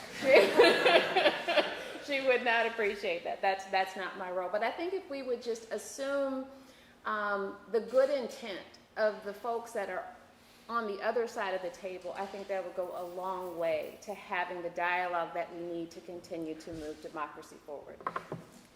I don't have much to say beyond what's already been said, other than I think it's very optimistic to think that the other person across the table does have that good intent, because sometimes they do not. And one of the everlasting enigmas is, how do you handle and how do you respond to somebody who doesn't have isn't making a good faith effort, who doesn't have that good intent, and stay within the rules and defeat them peacefully and achieve your goals despite their opposition. The one thing I'll just say about the role of law professors here, and to echo Professor Trucios-Haynes, is that we do need to be real, right? We have to be real with our students about the state that we're in and the state of our law and the history of it. And I say that because it will spark imagination, right? If you know what reality is, then you can dream of something different. And dreaming of something different could lead us down to paths to solving the problems that we currently face. But also, one thing we need to consider is that the initiatives and the equality that we've been seeking has often been the product of civil disobedience. And what the court is sparking is a new era of that. By being unresponsive and being captured in the way that it is, that it will make people frustrated to where there's a new Orville Faubus standing at the schoolhouse door, not blocking people, but ushering them in despite the Supreme Court's commands. And so we face that kind of crisis of legitimacy where the court won't be taken seriously anymore and people will disobey it, perhaps in ways that we agree with. But we're all at a very strange point in history now as the arc of justice, as I was taught in law school, is starting to curve over and head back down. And so one thing I think that we as educators and administrators have a role is to spark imagination in our students, to think bigger and to come up with solutions that we can't come up with on our own in 10 minutes. So, but that's one important role I think that we all play here. Yeah, I think. I was going to say, before I move to the next question, I wanted to give you a minute to respond. So I think it's important to have this conversation. I just wanted to, I didn't want it to seem frivolous that I said we should be sued, but since I'm not general counsel, that's part of my risk assessment. And I think at the point that we are, we have to make those decisions. One thing I would think of if I were general counsel of this university is how to make Justice Jackson's dissent a reality. How do we incorporate a assessment of structural inequality, a diversity audit, shall we say, so that we advance substantive equality. I'm only saying this because it seemed like implicitly I was just being frivolous. But those are real life consequences when you stand up, and I'm suggesting that we're at a point where we have to. I don't see, I'm going to take moderator's privilege for a moment and make it clear that I did not think it was Oh, frivolous. not at all, not at all, not at all. But But when you said he can say that, I was like, wow. Yeah, but I don't mean that. I don't mean that dismissively. I just want to clarify that. He is saying it, and I'm assessing the risk, and if that is what happens, that's what I would do. But I'm not general counsel, so. So a theme that ran through all the presentations as well as this discussion, again, is this importance of education, whether we subscribe to the marketplace of ideas or think that there are problems with the marketplace of ideas, but making sure that we can foster true, meaningful conversation. And standing up for not being afraid to say the thing that we think needs to be said, I think, is a part of that. And that's why I think what you said, Professor Powell, was very powerful. One of the questions that we got, and I think it dovetails very well with this, is what can universities do? I think this relates both to the recent Roberts opinion to which we were referring, as well as being able to encourage conversation.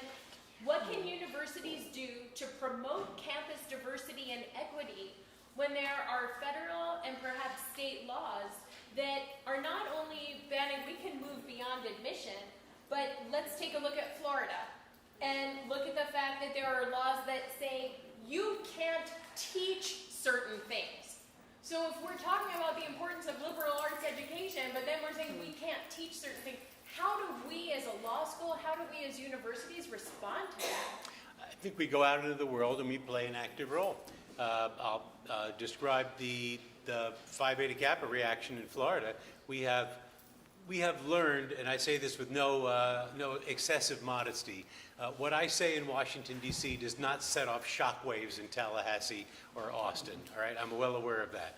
But I've got members in all of those places. I've got tens of thousands of members in Florida. So what we did was send out about 40,000 messages with an open rate. For those of you who play in the social media world, you'll understand some of these numbers, with an open rate between 50 and 60%. That's not usually an open rate you get on emails. And an action rate that was extremely high as well, to our members in Florida to reach out to their state senators, their state representatives, with respect to the legislation. Did we get the legislation beaten back altogether? No, of course we did not. Was the legislation that was ultimately passed better than it might otherwise have been? Yes, actually the House bill got defeated. The Senate bill, which was moderately better on a number of these issues in Florida, was the one that was passed, and we lived to fight another day. So the answer is not just to talk to each other, but to go out and to be in the field and to debate. I don't disagree that there are people you can't possibly persuade. I don't disagree that there are people whose motives you have to question.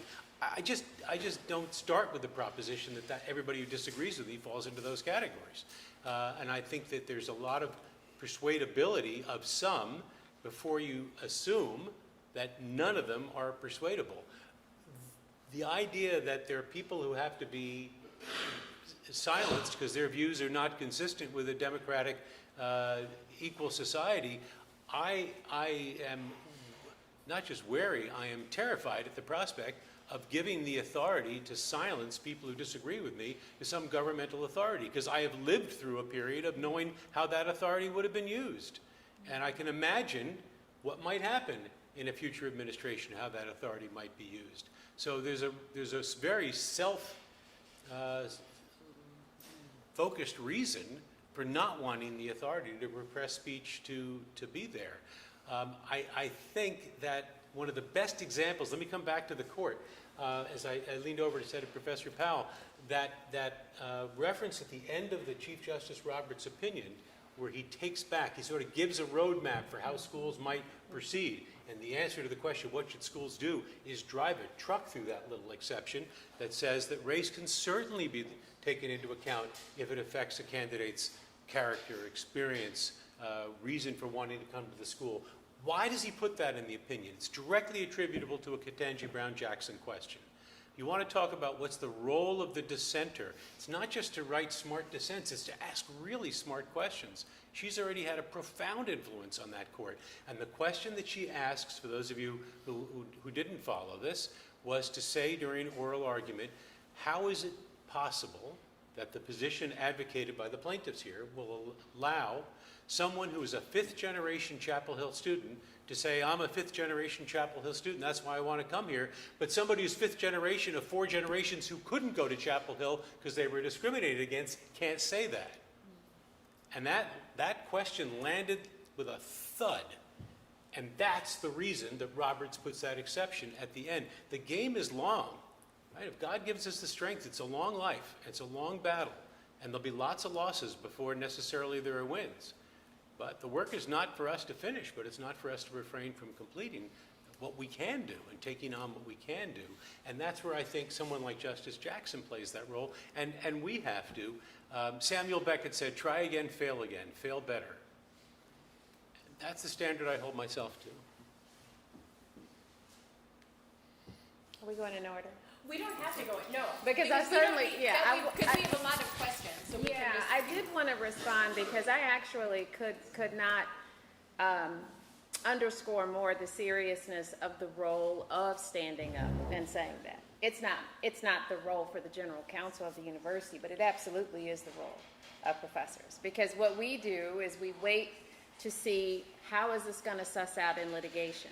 So many times, UofL faculty members, UofL law clinics, they have been on the front lines of these issues, and they've been the ones that have raised the issues legally, establishing the precedent that we need to say, okay, they just ruled on this, that means we can do X. But at the end of the day, I am an optimist. I mean, I sit here as the beneficiary of people who believe that if we continue to try and work within this legal framework, we can achieve what it is that we need to achieve. And it's not perfect, and it's not done, but it has changed. So, I am truly, the product of optimism. So that's what I would say. I would just say that the role of lawyers, since we're here at the law school, is to operate in all these different capacities. It's the person who is taking the action and going out there on the front line and saying, you know what, I'm going to challenge this and here's how I'm going to do it. It's the person who's the practitioner who says, okay, we've got this language from Justice Roberts about how we can consider this in some sort of nuanced way. How far can I go to make sure that we still achieve the mission critical objectives of this university? So it takes all of those lawyers doing that to create a just and a righteous outcome. In response to the question, like in the face of a legislature that says you can no longer teach certain things, I would just say that I would continue to teach them and then call general counsel to defend them. I mean, if we are facing legislators who are telling us that we can't teach historical fact anymore, and my response is, stop me. Right? I'm just going to keep teaching until the general counsel says I'm no longer employed there. And then I'll hire counsel to sue her. And we'll just keep fighting it. I mean, the only thing you can do, or you could just quit and give up. I mean, those are your two options. You fight or you quit and give up. And so, I don't want to live in the world where professors can't teach historical fact, and so I just keep fighting. And that's all you can do. Several of you raised the importance of lawyers in the community, the public role of lawyers. Each of you spoke to it in a little bit different way, but obviously it's that we all have an obligation to protect and preserve our democracy. So much of what's happening with respect to restrictions on education is actually happening K through 12, and then by the time students come to a university, perhaps they didn't have that right? They don't have the same educational background to be prepared for university. But my question is then, as advocates, as lawyers, as university students, but particularly as law students, law professors, what role should we have in civic education, in going out beyond the campus? What is it that we should each be doing so that we can say we're helping to protect and preserve democracy? So I'm going to start at the other end just so that we can, and actually maybe Professor Trucios-Haynes, because you didn't have a chance. I would say, I think one of the roles of law schools is to be a center of research about issues and take that research and make it actionable in a local community. So gather data, survey what's really happening in schools. What are some of the concerns that teachers are feeling about teaching critical race theory? Not that K through 12 is teaching critical race theory, as we all know, right? So when they talk about historical facts, and what's the kind of pushback that people are receiving, teachers are receiving from parents, from students, what does it really look like on the ground? And that's something that law schools can do in collaboration with other units on a campus, right? Other people have expertise, the College of Education, for example, but to report and create action items that come out of those reports is a very powerful thing that a lot of law schools are doing around the country. And there are centers for democracy at many different law schools. Immigration law is my field. There are many immigration clinics. Some of them are more public policy, advocacy, and some dealing directly with cases and individual clients. There are a lot of different ways that clinics can operate, and it's not just individual client representation. And people listen when lawyers speak, and especially when we bring the resources of the university to bear on problems that exist and challenges that exist in our society. Thank you. Any other thoughts to that question? Otherwise, I realize we have about 3 minutes. We're never gonna get to this in 3 minutes, but this is directly to something that Professor Powell had suggested in his remarks, and this actually came in as a question, and now I'm wondering if he submitted the question. No. But I think it was, but it's, should the Constitution be rewritten? You alluded to it, but I don't know how others on the panel feel. Should the Constitution be rewritten? I'll say two things. First of all, that's next year's topic, because you could spend a couple hours on that. I will just say, be careful what you wish for. What you think will happen when it gets rewritten is you will keep all the parts you like and you will fix all the parts you don't. There are other people who think that too, and they disagree with you dramatically on these issues. So be careful what you ask for. I agree. Well, maybe the Constitution should be edited and revised instead of completely rewritten. Things that subordinate, Sure. things that undermine, things that target discrete and insular minorities, things that say that people are 3/5 of a person. I mean, those are things that could be excised. I don't think you have to. And then finally, I want, if people embrace this notion about the marketplace of ideas and engagement, if I wanted to talk about my book in Iowa, how would I do that? Do you think that there would be a receptive audience, and then we'd have this open exchange and I could convert some people and we'd shift from authoritarian minority rule to something majoritarian? And what would I have to do to convey my views in a way that was not threatening and so that everyone would embrace me? Because I'm not Obama. I don't. And by the way, neither is Obama, right? The goal is not for everyone to embrace you, right? The goal is that there are people who right now don't understand what you're saying. Okay. And they are reachable, some of them. Okay. And our job as educators is to try to find ways of reaching them. I'm willing to go there and try it. I'll come with you, bro. Okay. That's the way, yeah.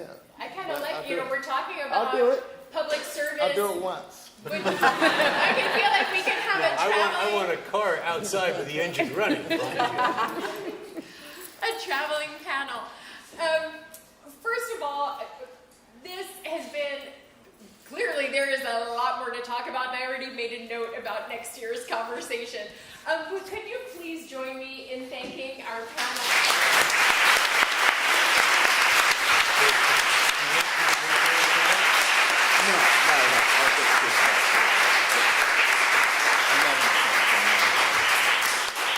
I am grateful for their wisdom. I'm grateful for the conversation. Again, can we formally welcome President Schatzel?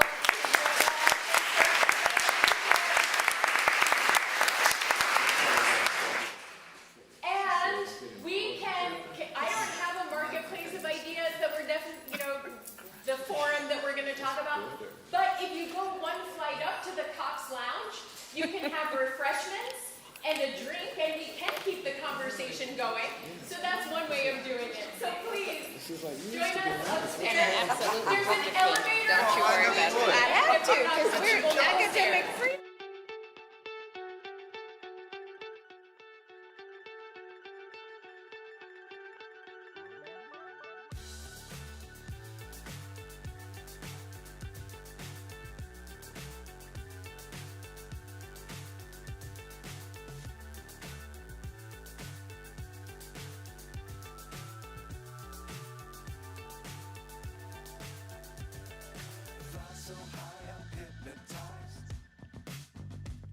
What's up is down, what's left is right.